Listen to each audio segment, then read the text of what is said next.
I'm Rimma Boshernitsan, the founder and CEO of Dialogue.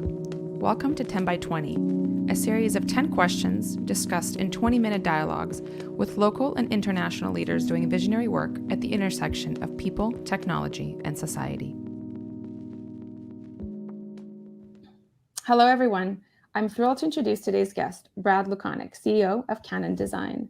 Canon Design is a design firm rooted in architecture and engineering, but has expanded to other solutions for built work, which means working on whether buildings are needed in cities or training doctors for what a cancer center could be for optimal well-being, among many other things. Welcome, Brad. Hi, thanks for having me. It's excited to have you. How are you? I'm good. And it's funny that you started with that intro. I mean, one thing you may or may not know is we just opened a 100,000 square foot modular design factory, and we're actually now not just designing, but actually building some of our solutions, from exam rooms to hospitality rooms and others, for both ourselves and for developers and other design firms, because we think there's such a need to provide accessibility in new ways. So yeah, we are trying to pivot. That's awesome. I mean, I feel like you guys have done a great job, right? It's been the company's grown from just like a small mom and pop shop over the past, how many years have you guys been around? It's 105 years old, and it was started by a dad and his two sons. One was an architect and one was an engineer, but this whole idea of integrated thinking, and we just kind of amplified it up. And the modular is one thing. We're a software company, and doing software solutions is another thing. And our still core belief is about making design impact in a positive way. Mm-hmm. And I'm sure over the past, nearly 2 years of the pandemic, you've seen so many different ways that your work has been relevant, right? Yeah. And what's been great is even when we get calls from our clients, like early on in the pandemic, we were asked to come in and help and set up a whole kind of the triage route and how they would actually staff the COVID testing lines for a major healthcare institution. And another thing we were doing is a COVID testing shield. So we try and think big, and it's really a kind of fun when clients call and say, we know you don't do this, but could you try? And could you try? Totally. I hear that. We get a lot of those calls as well. And sometimes I'm like, I get off the call, I'm like, can we actually pull this off? I mean, we're not a huge company, but I do think some of the creative thinking and the hybrid thinking is what's needed right now. And it's so much about having an external perspective in a time where people feel very much that they have to design or create solutions very quickly and a little bit in a vacuum because things are moving so fast. Yeah, and I also think just working with really smart people, you can actually get through some really big challenges. And I've always made a belief of surrounding yourself with people smarter than yourself. And I hang with a lot of smart people. That's great. Yeah, I echo that for sure. But before you got into being the leader at Canon Design, tell me how you got into how did you grow up? Why this work, and how did you get here? Well, I grew up originally in Michigan, and in Western Michigan, and my dad was a contractor, and he got tired of the winters, so we up and moved to Florida. What I'm still a little bitter about is I was a school safety patrol captain back in those days with the orange vest, and that was fun. But what was good about growing up under the son of a contractor is I got to work and see how things were put together and built, and the idea of thinking that way versus thinking about drawing it first on paper and then seeing if it works. So I always grew up in this idea of an integrated practice, and that's the foundation of our firm. And I've just tried in the last couple of years to accelerate people's ideas in the firm that are about new integrated ways of thinking. So it comes from my background, but it also just comes from a belief that you should think about the assembly of things and then put them to paper as well. So yeah, and it's not always so much about like an ROI necessarily at the beginning, right? I think that's the other piece that when I work with people who are less about design and more about just structure and like process, they always seem to get nervous around, well, if we try something new, how much is it going to cost, and what is it going to mean, and will we fail? And it's sometimes not about the end goal. It's really the journey, and then you get to the end goal. There's two important things. I mean, one is serendipity. Sometimes you find the solution along the way of a journey that you didn't actually know, but you were paying attention to it when it surfaced and you grabbed onto it. I think the other thing is the ability to dream. I think in the practical world, there is so much pressure on ROIs or other things. And yes, those all have relevant things, but dreaming also does. And I am very fortunate of the education that I grew up in to have the ability to dream. And part of after I graduated, I ended up working for firms that did higher education work. And so there was free thinking about what is the future of student life or wellness or recreation or academic buildings. And so my core has always been to dream, and still lives with me today. That's great. And it's just knowing you. It's also kind of, it's amazing to watch how you lead, and like just the inspiration that I think people get from being in your aura, so to speak. So it's great to see. Thank you. Has there been a person? It's been a little hard though. What was that? What's that? It's been a little hard though, because the pandemic has kept me from traveling, and I love to sit in the offices and get to meet people and talk about those things. But I appreciate your comment, and I long for the days of some normalcy in the post-pandemic world of traveling and spending more face time with both clients and people in a more robust way than we're all doing now, even though it's the right thing to be doing. Totally. I hear you. You guys are not back in the office yet, right?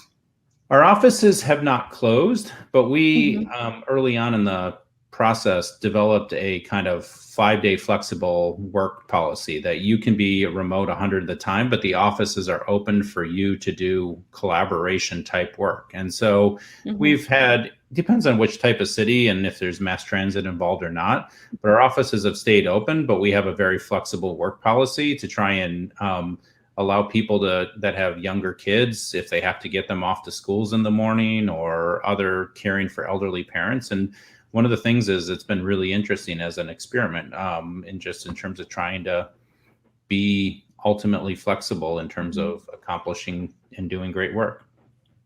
Well, that's amazing, because I can't imagine how you wouldn't be like, how two people working on a big project that really is like, you need to have like a 3-dimensional sort of experience with one another to be able to actually complete and feel through. So that's good. Yeah, it's tricky. It's just tricky. The work is going to be so hybrid in the next 5 to 10 years. We'll see how it evolves. It is. It's funny. We undertook a future work study on ourselves to really explore work streams, and it focused on 3 different areas: working collaboratively in the office, and what is it necessary for that, and what technology is necessary. How do you work in the hybrid environment?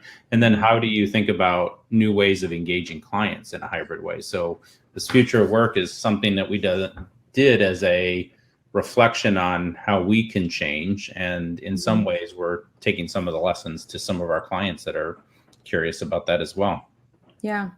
No, super important. I think there's so many, depending on the organization and depending on what their needs are, what I've noticed is people's approach and their policies and their flexibility is just so different, like Google versus like Herman Miller or others. It's fascinating. I don't think, there won't be one single standard, which is a nice thing. No, but it will. The other side of this is very different in terms of just how we engage. And I think the personal connections are incredibly important, but the fluidity of different work streams. I mean, our Blue Cottage consulting group, which is the front end consulting group, has always been hybrid and remote and has people all around the country. And so they're sharing with us lessons. And what we ended up doing in the study is developing some key personas of the type of individuals that are here in the firm, and the type of individuals that we kind of strive to be. And we're using those personas as kind of a roadmap of different ways of working. And it's been a good journey. Totally. I think there's a study in Germany that I read that took a similar approach, and it actually really worked well for them during the pandemic. I mean, during the heat of the pandemic. So awesome. Well, tell me, so I know, you've had an amazing career of coming to the place that you're at now. Has there been a single person that's influenced you over the years that you could name? There's probably 3 or 3. So one was very simply my grandfather. My grandfather was the mayor of a small town in Montague, Michigan, like where I grew up. But he always believed that you should try and make something better than it is. At one point, he even bought a piece of property that he saw that had trash and rubbish, and school kids would go by. And he's like, I don't want the kids to see that impression. So he went and bought the property, cleaned it up, and then he sold it and that. So that's that's a good story. The second one is Abe Lincoln. And he wrote his speeches about 7 times. He first would write the speech that he wanted to say, and then he would end up with a speech that he needed to say. And it's a good a good moment to stop and pause and remember that words matter, actions matter, and how as divided as we are at this current moment of time, the common ground, the messages, the actions that we take. And so I try and use some of that. And then the last part of it is my 3 boys. Just there's a sense of purpose when you have children, as you know, and wanting to do something better. And we just sent my oldest off to college, and he's going to go into urban planning, and they inspire me every day. So that's so awesome. Yeah, I just have a 5-year-old. But yes, they're very inspiring. Wait. Oh yeah. Oh no, she is like, I don't even know if I have to wait anymore. I think it's there. Yeah, in charge. I'm going on 13, you know. No, that's great. What so I know that you work with a lot of creatives and a lot of people that are probably at this point have a really good sense of when they do their most creative work. But as a CEO running this kind of organization, and as just a person, right, Brad, as a human being outside of the title, when do you do your most kind of innovative or creative work, do you feel? So I am a morning person. My favorite hour is to wake at 4 a.m. And I can get so much done from 4 to 6 a.m. Because usually the West Coast is sleeping. The East Coast hasn't started. And it's just good thinking time. And then when the day starts, it's really about, in the idea of servant leadership, is being there for other people trying to work through solutions. So my own creative time is those 2-hour windows in the morning before I would take my kids off to school or any of that. That sounds so serene. I'm actually trying to implement a bit of a morning routine right now. I still haven't been able to do it though. I used to work out at 6 to 7 and then be able to have like half hour or so to myself. But now I'm like, can't get up.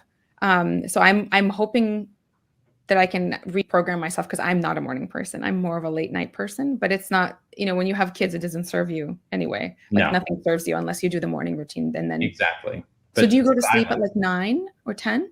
9 is my favorite time to sleep. I usually get to bed between 9 and 10. And it's just great. It's so calm. And, in a morning where the sun is coming up, there's like this kind of renewed energy. It's almost zen-like. And you can just be so creative and think about stuff in a whole different light. So that's my time. Yeah. What does being creative mean in the context of how you're describing it for you?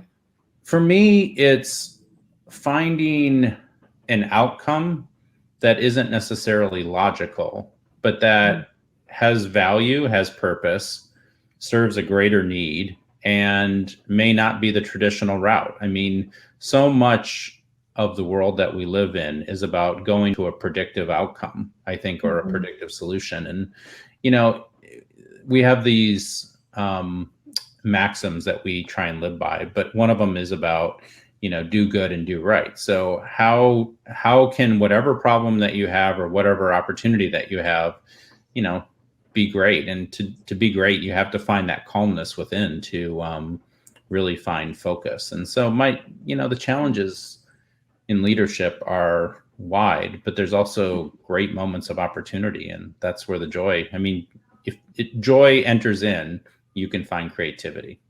Yeah. No, I love that description. It resonates a lot with me, because I also think sometimes for me, I don't know, when people call me a creative, I'm not quite like it resonates like 50%. But I do think because there's this balance that I've always had of yes, being creative, but at the same time being like a daughter of 2 engineers. There's like something that I felt like I've had to like, yes, but there's process. Yes, but I'm creative, but only in these in these parameters. And now that we've been doing we've been doing a lot of our work with clients, but separately when we launched collectives and we went through this program of like completely divergent thinking, it really completely I think unpacked some things for me where I was like, okay, I don't have to drive this 2-hour session to complete action. In fact, it's actually not doing anybody a service. We have to go through the process. We have to be comfortable with the uncomfortable. And what does that mean? And how do we handle it? And it's those moments of dissonance that I think we learn the most from. But in the moments of calm, to your point, is where the best parts that come out. But I Yeah, think the and dissonance. a framework is great, whether it's within the walls or, I mean, frameworks are incredibly useful. But you have to know the framework and you have to be trained to understand the framework, but you also have to be willing to know when the framework isn't going to be the right solution. So Yeah. that's where the fun. That's where the leadership decision comes in, right? Where you're like, throw it out the window, or let's use this Right. one. Yeah. And my guess is for you, your upbringing with two engineers allows for your creative process to be even more so because you understand the importance of process and practices, but you also know when they're not appropriate for what you're tackling. Yeah. Yeah. And it's listening to your gut too, and knowing in that moment of which way do you Oh, yeah. steer. Trust your gut. Just your gut. Easier said than done.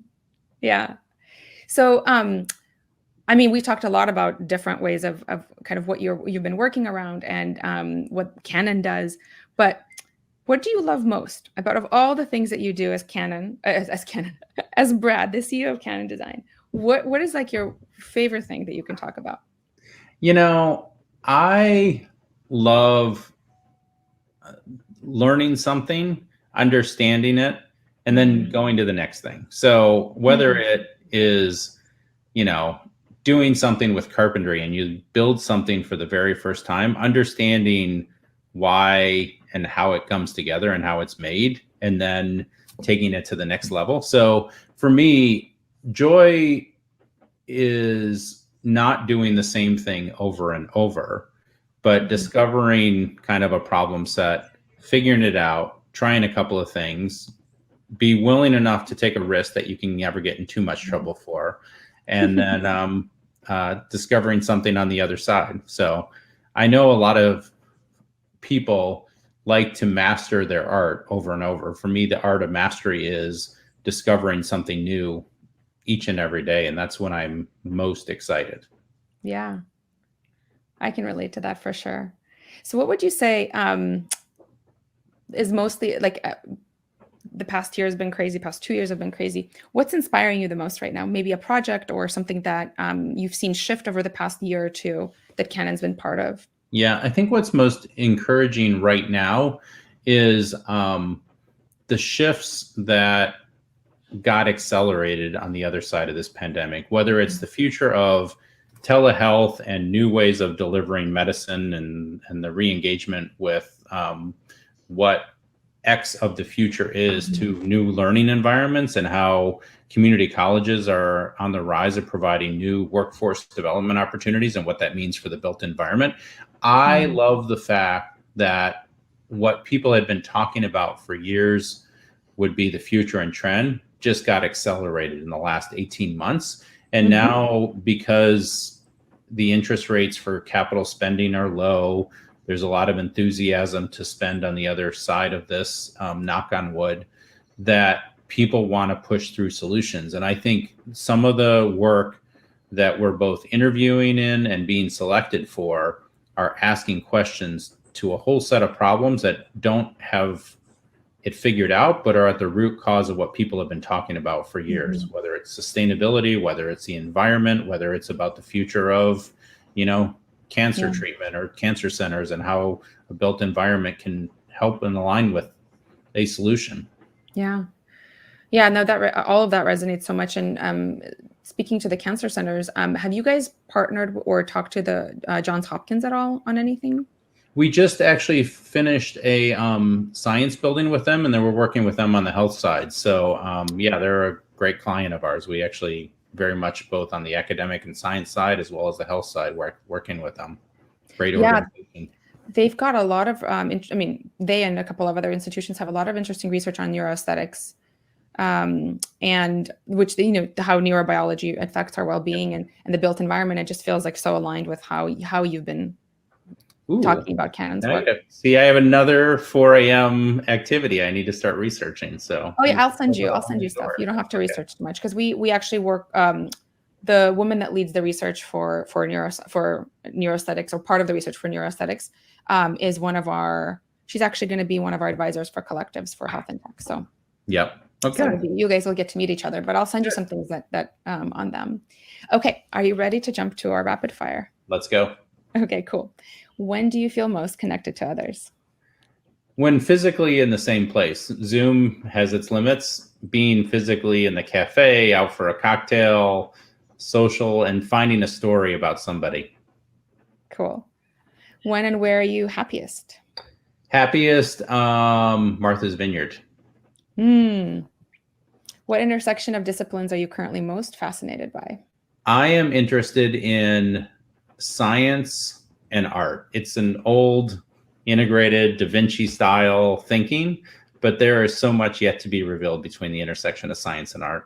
Yeah, very quickly on that. Have you read Leonard Schleein's work? No. Okay, I'll send you some things. Okay. Good. Your greatest regret? The greatest regret is not taking calculated risks earlier and waiting too long to realize that it was okay to fail fast, fail often, but make sure there's someone to catch you. That's great. And what's the one thing that you wish to pass down to the next generation? Being humble, being appreciative, not expecting anything, and wanting to leave it better for the next generation. Yeah. Oh, some good values. Well, thanks, Brad. It was great to talk to you.